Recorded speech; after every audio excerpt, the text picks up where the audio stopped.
জয় গুরু পরম দয়াল আমার তোমার শ্রীচরণে জানাই ভূমিষ্ঠ প্রণাম আর আপনাদের প্রতি প্রত্যেককে জানাই আনন্দিত জয় গুরু। আজকে আমি আলোচনা করব শ্রী শ্রী ঠাকুরের ছবির সামনে নিজের দুঃখ কষ্টের কথা এইভাবে বলুন, এভাবে বলে দেখুন কি হয়। গায়ে কাটা দেওয়া একটা সত্য ঘটনা আজকে আলোচনা করব। অবশ্যই ভিডিওটি শুনুন। অতি আশ্চর্য ঘটনা, যেটা আমরা সাধারণত ভাবতে পারি না যে এগুলোও হতে পারে।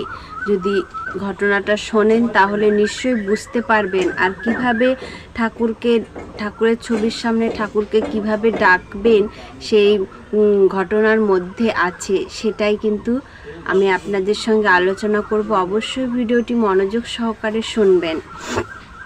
পাঠটার নাম বিশ্বাস। লিখছেন অপু ভট্টাচার্য।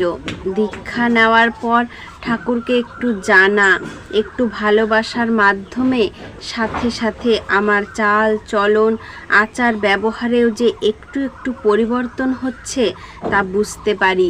পরিবর্তন হচ্ছে যেন আমার অজান্তেই। আমি বাধ্য হচ্ছি পরিস্থিতি অনুযায়ী নিজের আচরণের পরিবর্তন করতে। মানুষের সাথে দুর্ব্যবহার আমাকে ভাবিয়ে তোলে।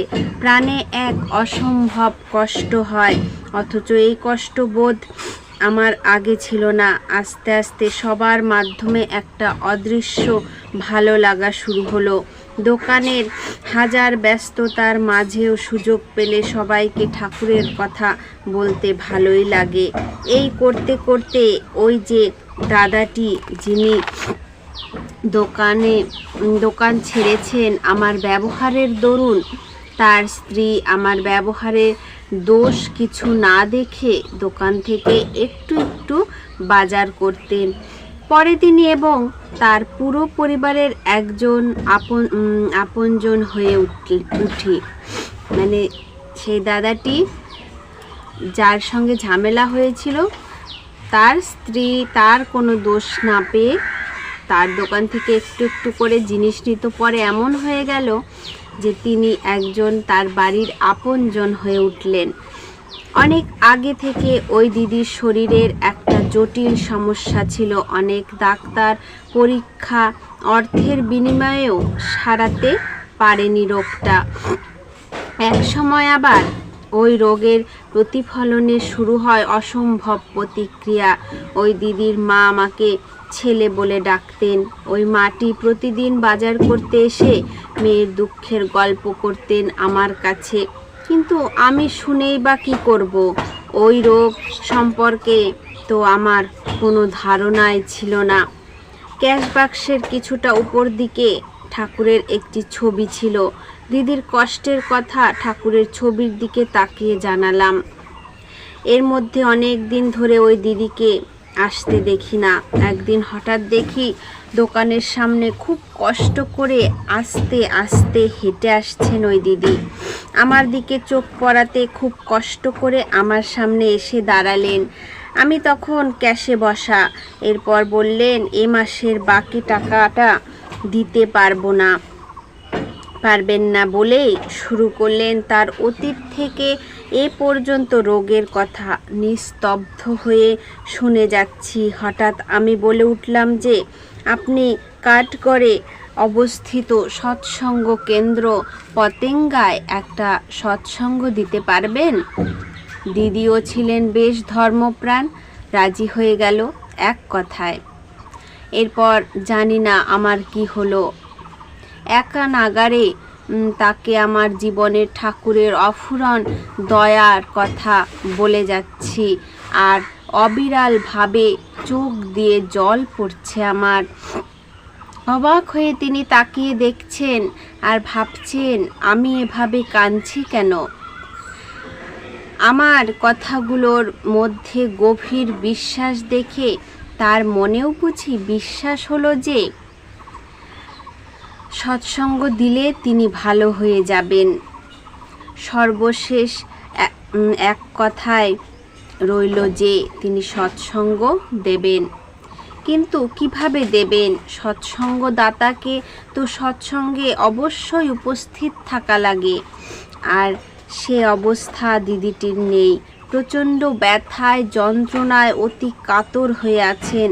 কথাবার্তার মাঝেই তো বুঝতে পারছিলাম সময় পেরিয়ে গেছে 18 থেকে 20 দিন। আমিও কর্মব্যস্ততায় ঢুকে গেছি। হঠাৎ একদিন ওই দিদি এসে দোকানের সামনে দাঁড়িয়েছেন। দূর থেকে হাঁটার গতিবেগ দেখে বুঝলাম বেশ ভালোই আছেন এখন। এসে বললেন, ভাই আমি সৎসঙ্গ দেব। উত্তরে বললাম, হ্যাঁ তা তো দিতেই হবে, আপনি তো দেবেনই বলেছেন। তারপর দিদিটি বললেন যে, আপনি জানেন আমার সাথে সেদিন কি হয়েছে?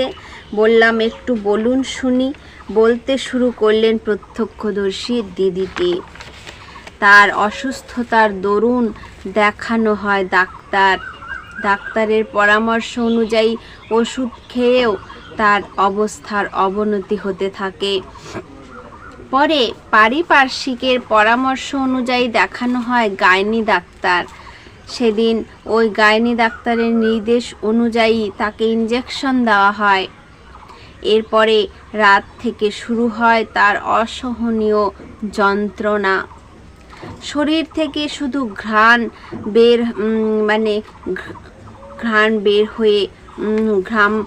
বের হতে শুরু করলো।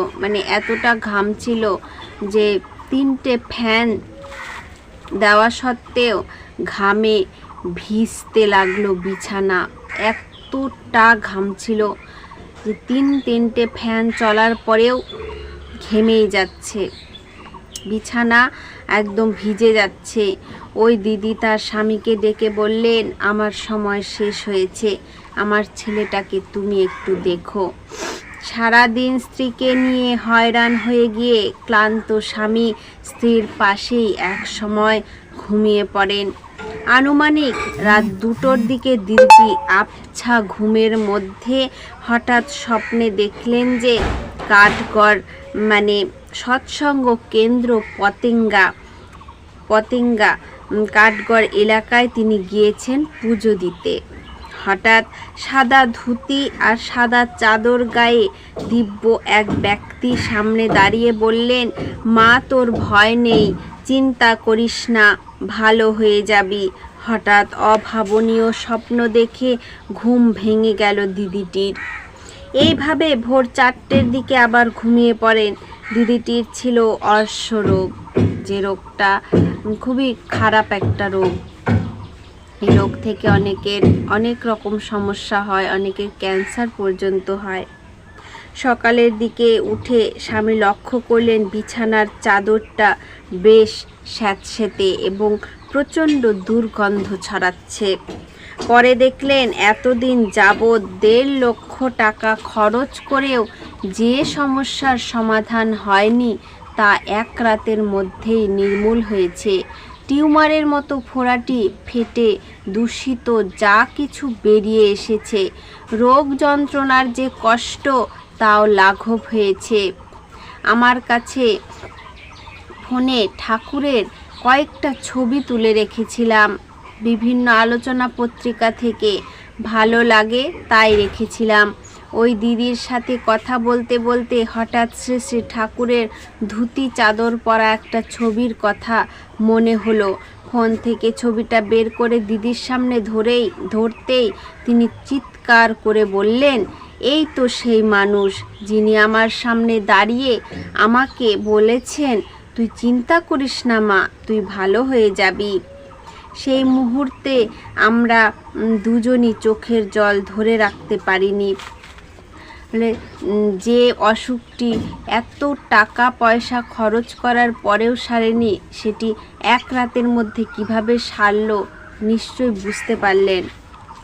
আর একটা কথাও বলতে পারিনি, পরে সেই দিদির যখন সৎসঙ্গ দেবার জন্য মন্দিরে আসেন, দেখলেন স্বপ্নে দেখা সেই রাস্তা, সেই পল্লী, সেই মন্দিরটায় সৎসঙ্গ কেন্দ্র পতেঙ্গা, যেখানে তিনি কোনোদিন যাননি, চেনেন না, সেই রাস্তা, সেই পল্লী তিনি স্বপ্নে দেখেছিলেন, সেইটাই সেই সৎসঙ্গ মন্দির পতেঙ্গা।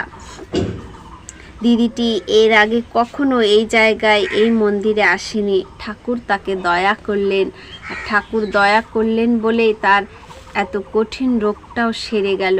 যে ফোড়াটা টিউমারের মতো শক্ত হয়েছিল, সেই ফোড়াটা এক রাতের মধ্যে ফেটে তার সব দূষিত যা ছিল বেরিয়ে গেছে। আর সেই দিদিটিও ভালো হয়ে গেছেন, সুস্থ হয়ে গেছেন। এখানে দাদাটি যে বলেছিলেন ক্যাশ বাক্সের কিছুটা উপর দিকে ঠাকুরের একটি ছবি ছিল। দিদির কষ্টের কথা ঠাকুরের ছবির দিকে তাকিয়ে তিনি বলেছিলেন যে ঠাকুর, তুমি এই দিদিটিকে ভালো করে দাও। আমরা যখন অপরের ভালো চাই তখন সত্যিই কিন্তু সেটা হয়। তো আমরা কী করি, নিজের ভালো চাই, আমার এটা লাগবে, আমার সেটা লাগবে, আমাকে আজকে অনেক বড় করে দাও, মানে নিজেকে নিয়ে সবসময় আলোচনা করি। আমরা অপরের ভালো কখনোই চাই না, সেই জন্য কিন্তু আমরা সফল হতে পারি না। এই দাদাটি চেয়েছিল ওই দিদিটি যাতে সম্পূর্ণভাবে সুস্থ হয়, আর সেই দাদাটি মন থেকে চেয়েছিল, যার জন্য দিদিটি আজ সুস্থ হয়ে গেছে। দিদিটির বিশ্বাসও বেড়ে গেছে ঠাকুরের প্রতি। তিনিও সেই ঠাকুরের এখন দীক্ষিত। আজকের আলোচনা প্রসঙ্গ এই পর্যন্তই। আপনারা সকলে এইভাবে ঠাকুরকে ডাকুন, শুধু নিজের জন্য না, অপরের জন্য কাজ করুন, অপরকে ভালোবাসার চেষ্টা করুন। আজকের আলোচনা প্রসঙ্গ এই পর্যন্তই। জয় গুরু।